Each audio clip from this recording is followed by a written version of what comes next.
अध्यक्ष महाराज परिच्छेद सन्माननीय सभासद श्री देसाई यांनी जो ठराव या सभागृहात मांडला आहे त्याबद्दल या पुरोगामी समाजवादी आणि कल्याणकारी राज्यात दुमत असण्याचे तत्वतः काहीच कारण नाही. तत्वतः हा शब्द मी मुद्दाम वापरला आहे.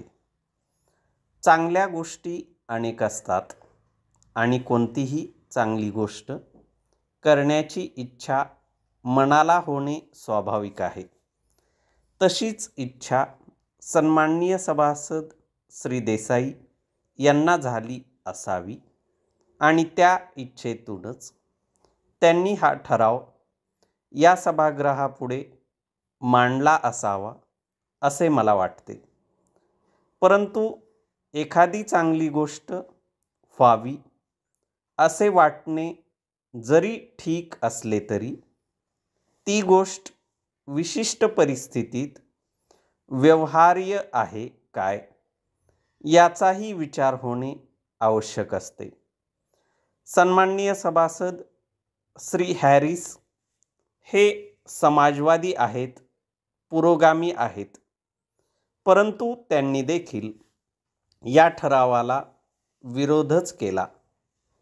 त्याचे कारण काय हे आपण समजून घेतले पाहिजे.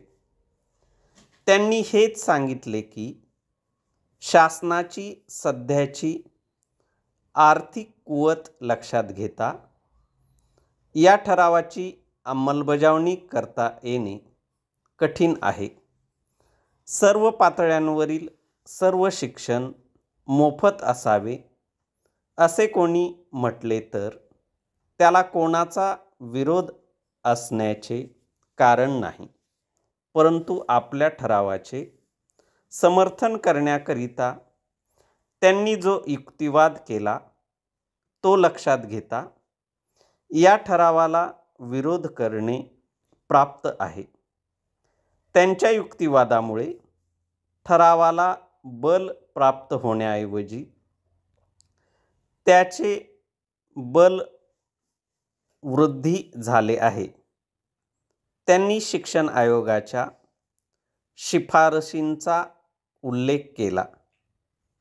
शिक्षण आयोगाची शिफारस अशी आहे की प्राथमिक शिक्षण हे 4थ्या पंचवार्षिक योजनेच्या अखेरीपर्यंत मोफत करण्यात यावे.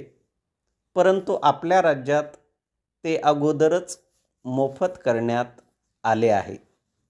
त्यानंतर माध्यमिक शिक्षणाबद्दल त्यांची शिफारस अशी आहे की येत्या 15 वर्षांच्या काळात सरकारने माध्यमिक शिक्षण मोफत करावे. सर्व अनुषंगिक गोष्टींचा विचार करूनच शिक्षण आयोगाने ही शिफारस केली आहे. असे असता आजच माध्यमिक शिक्षण मोफत करा असे श्री देसाई सरकारला कसे सांगत आहेत हे मला कळत नाही.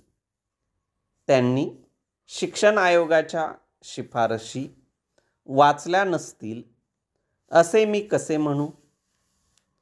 त्यांनी त्या काळजीपूर्वक वाचल्या असल्या पाहिजेत आणि त्यांचा अभ्यासही केला असला पाहिजे असे मी गृहीत धरतो.